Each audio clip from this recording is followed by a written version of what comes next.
Bienvenidos una vez más a Entre Letras al Atardecer. En este capítulo la historia comienza a transformarse. Nuevas miradas entran en escena, pero las heridas del pasado siguen marcando cada paso. Lo que parecía cerrado vuelve a abrirse y el destino empieza a repetirse con un eco inquietante. Acompáñame en el capítulo 18 de Cumbres Borrascosas, donde el tiempo avanza, pero las emociones no se olvidan.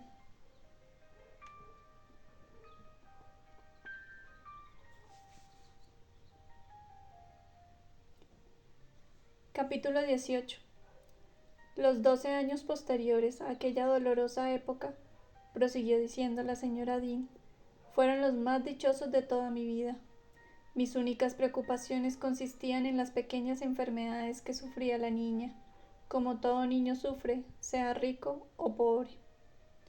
A los 6 meses empezó a crecer como un árbol y andaba y hasta hablaba a su manera, antes de que las plantas floreciesen 2 veces sobre la tumba de la señora Linton. Era el más hechicero ser que haya alegrado jamás una casa desolada. Tenía los negros ojos de Earnshaw y la blanca piel y los rubios cabellos de los Linton. Su carácter era altivo, pero no brusco, y su corazón sensible y afectuoso en extremo. No se parecía a su madre. Era dulce y suave como una paloma. Tenía la voz suave y la expresión pensativa. Jamás se enfurecía por nada. Empero, es preciso confesar que contaba entre sus cualidades algunos defectos.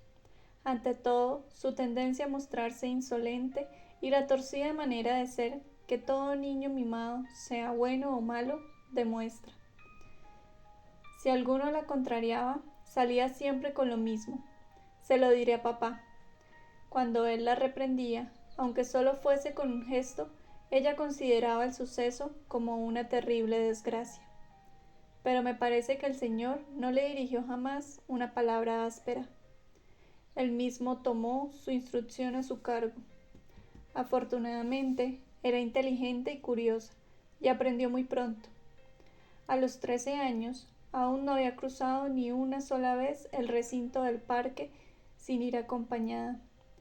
En alguna ocasión, el señor Linton la llevaba a pasear a 1 o 2 millas de distancia, pero no le confiaba a nadie más. Para los oídos de la niña, la palabra Gimmerton no quería decir nada. No había entrado en otra casa que en la suya, salvo en la iglesia. Para ella no existían ni Cumbres Borrascosas ni el señor Heathcliff. Vivía en perfecta reclusión y parecía contenta de su estado. A veces, mientras miraba el paisaje desde la ventana, me preguntaba: Elena, ¿cuánto se tardaría en llegar a lo alto de aquellos montes? ¿Y sabes tú qué hay al otro lado? ¿El mar? No, señorita, contestaba yo, hay otros montes iguales. ¿Qué aspecto tienen esas rocas doradas cuando se está junto a ellas?, me preguntó un día.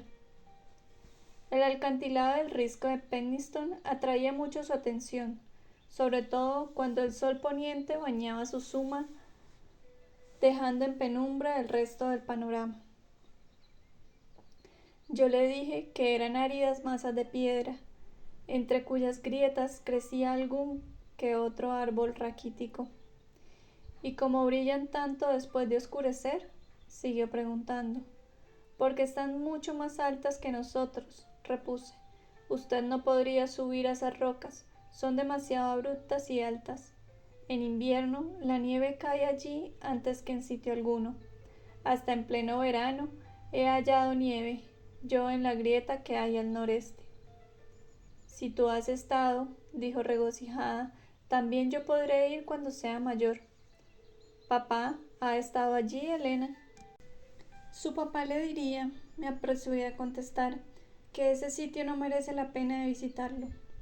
El campo por donde pasea usted con él es mucho más hermoso, y el parque de esta casa es el sitio más bonito del mundo.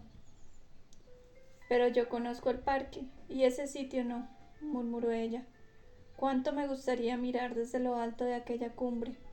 Tengo que ir alguna vez en mi Hakita Mini. Una de las criadas le habló un día de la cueva encantada. Esto le interesó tanto que no hizo más que abrumar al señor Linton con su insistencia en ir a visitarla. Él le prometió que la complacería cuando fuera mayor, pero la niña contaba su edad de mes en mes y frecuentemente preguntaba: ¿Soy ya bastante crecida? Mas Eduardo no tenía deseo alguno de ir, porque el camino pasaba cerca de cumbres borrascosas, y esto no le placía.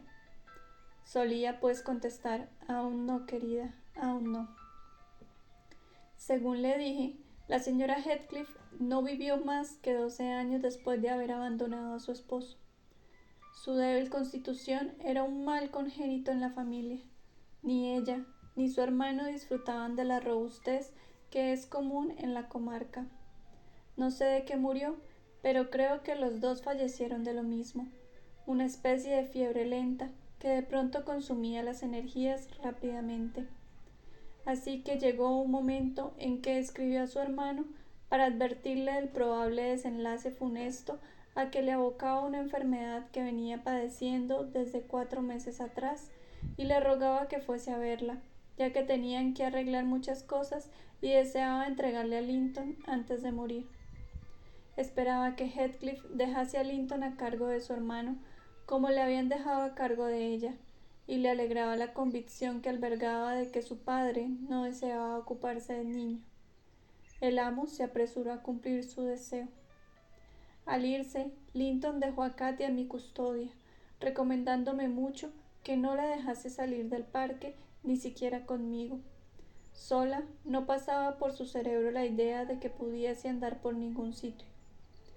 3 semanas estuvo fuera. La niña al principio pasaba el tiempo en un rincón de la biblioteca y estaba tan triste que no jugaba ni leía. Pero a esta tranquilidad sucedió una etapa de inquietud, y como yo estaba ya algo madura y muy ocupada en mis quehaceres, encontré un medio de que se divirtiese sin que me molestase.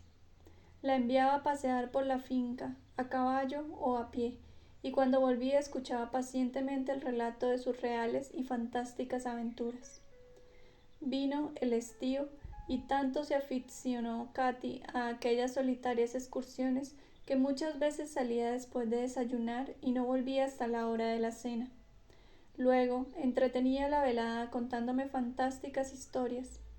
Yo no temía que saliera del parque, porque la verja estaba cerrada, y aunque se hubiese hallado abierta, pensaba yo que ella no se arriesgaría a salir sola.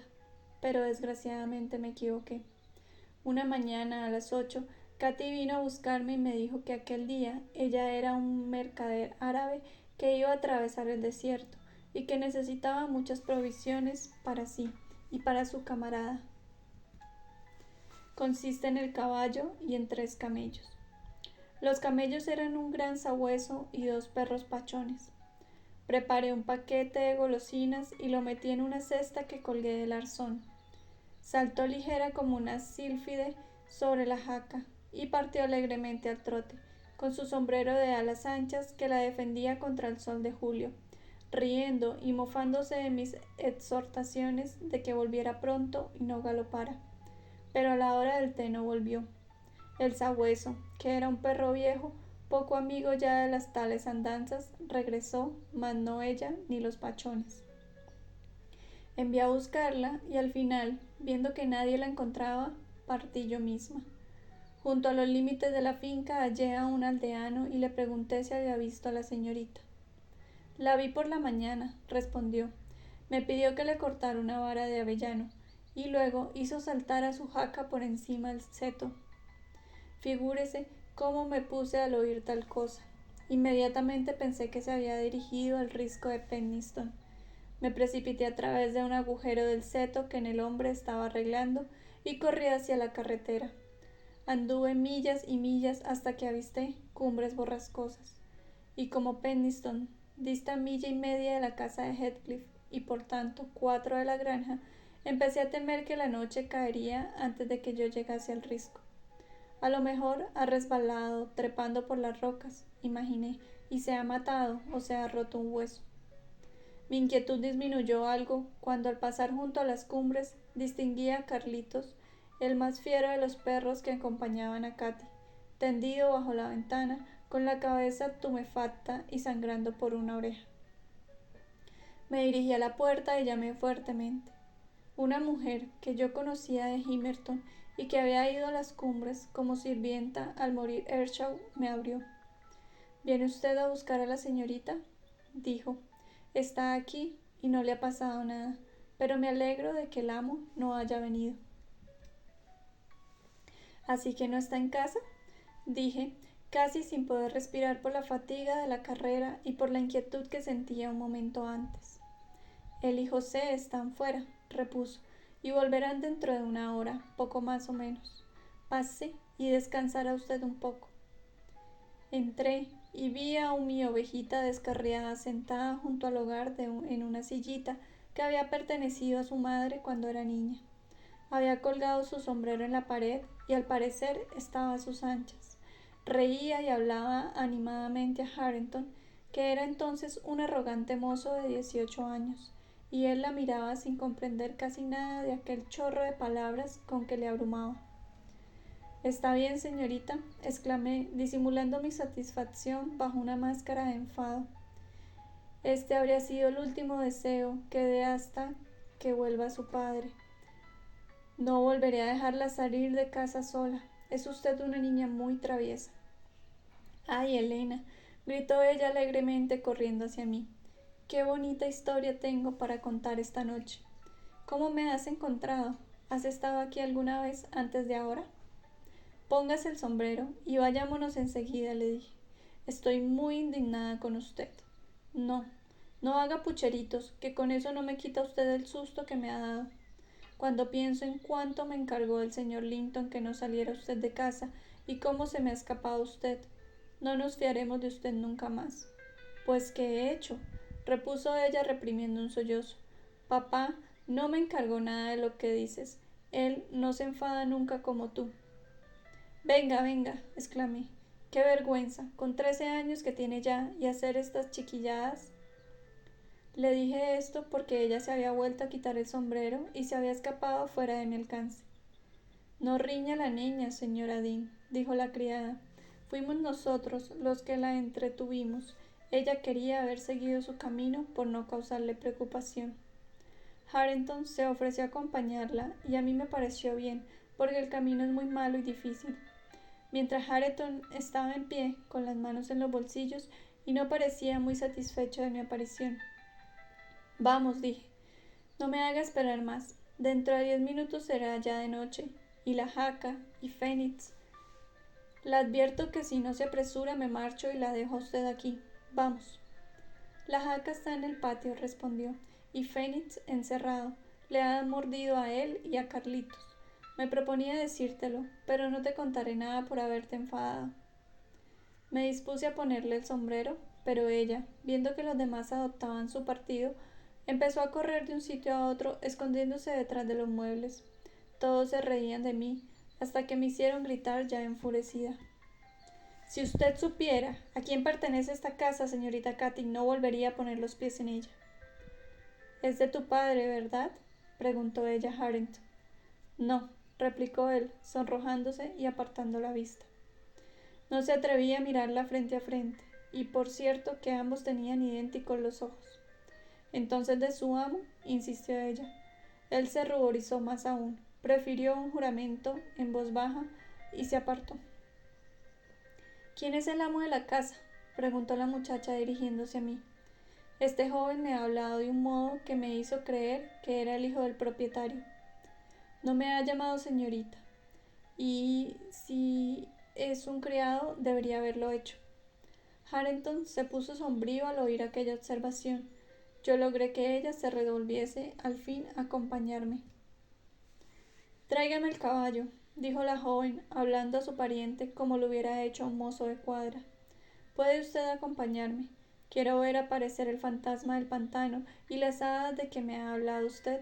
Pero apresúrese. Vamos, tráigame el caballo». «Primero te veré condenada que ser tu criado», respondió él. «¿Cómo?», exclamó Katy sorprendida. «Condenada he dicho, bruja». «Vea con qué buena compañía ha venido usted a encontrarse, señorita Katy». interrumpí yo. Ea, no discute con él. Cojamos a Minnie, nosotras mismas, y vayámonos. ¿Cómo se atreve a hablarme así, Elena?, preguntó ella, saltándosele las lágrimas, y agregó: ¿cómo no hace lo que le digo? Malvado, contaré a papá lo que me ha dicho. Hareton se preocupó muy poco de la amenaza. Katy se volvió a la mujer. Tráigame la jaca, dijo, y suelte a mi perro. No hay que tener tantos humos, señorita, repuso la criada. No perdería usted nada con ser más amable. Yo no soy sirvienta suya, y el señor Hareton, aunque no sea hijo del amo, es primo de usted. ¿Mi primo?, exclamó desdeñosamente Katy. Sí, su primo. ¿Cómo les permites decir esas cosas, Elena?, me interpeló Katy. A mi primo ha ido a buscarle a Londres mi papá. Vaya, mi primo, exclamó disgustada ante la idea de que pudiese ser primo suyo semejante patán. Uno puede tener muchos primos de todas clases, señorita, contesté yo, y no valer menos por ello. Con no buscar su compañía, si no le agradaba, está resuelto todo. No, Elena, no puede ser mi primo, insistió la joven, y como si tal idea la asustase, se refugió en mis brazos. Yo estaba muy disgustada con ella y con la criada por lo que mutuamente se habían descubierto.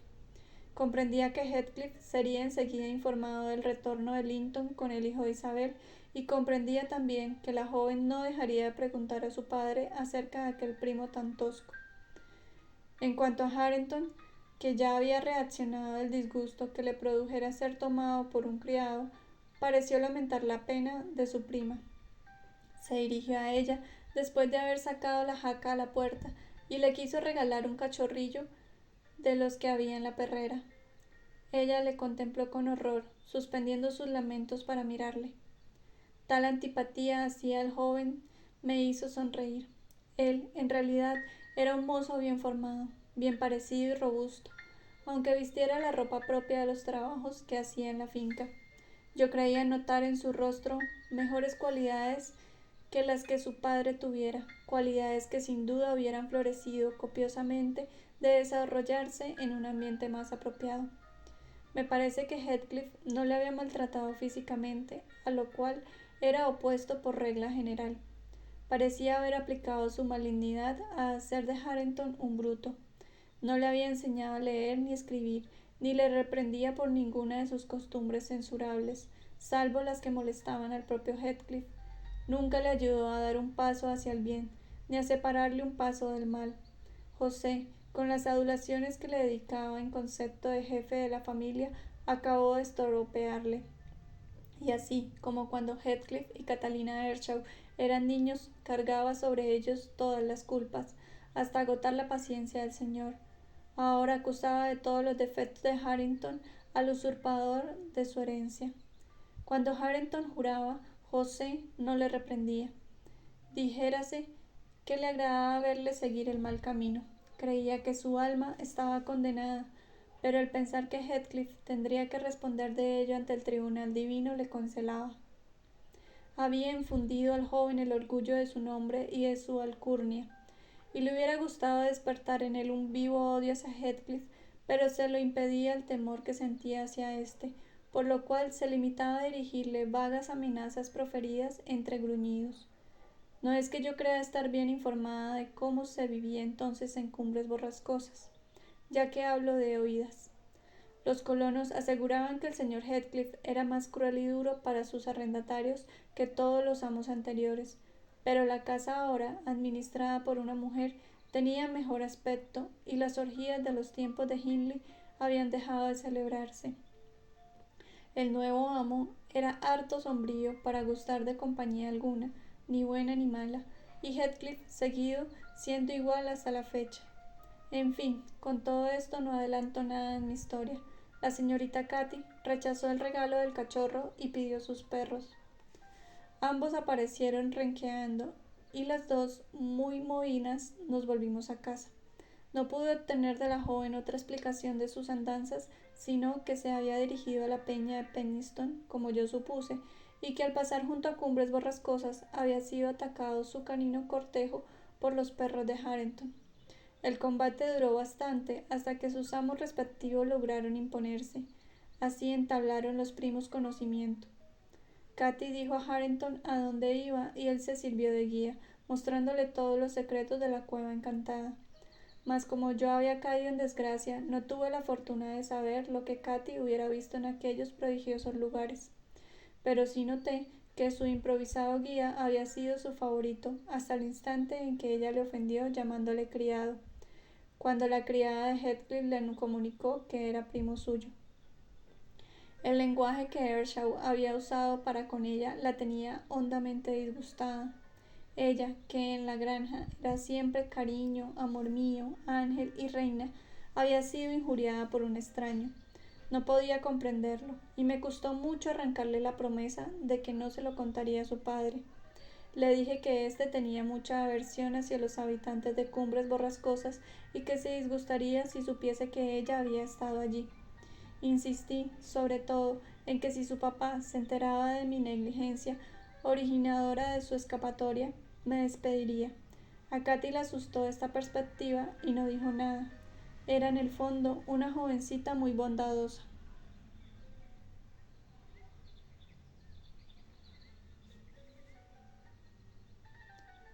Así termina este capítulo, donde comprendemos que algunas historias no desaparecen, se heredan.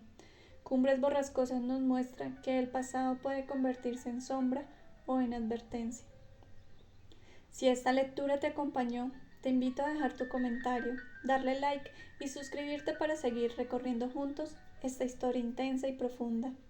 Nos encontramos en el próximo capítulo, aquí, entre letras, al atardecer.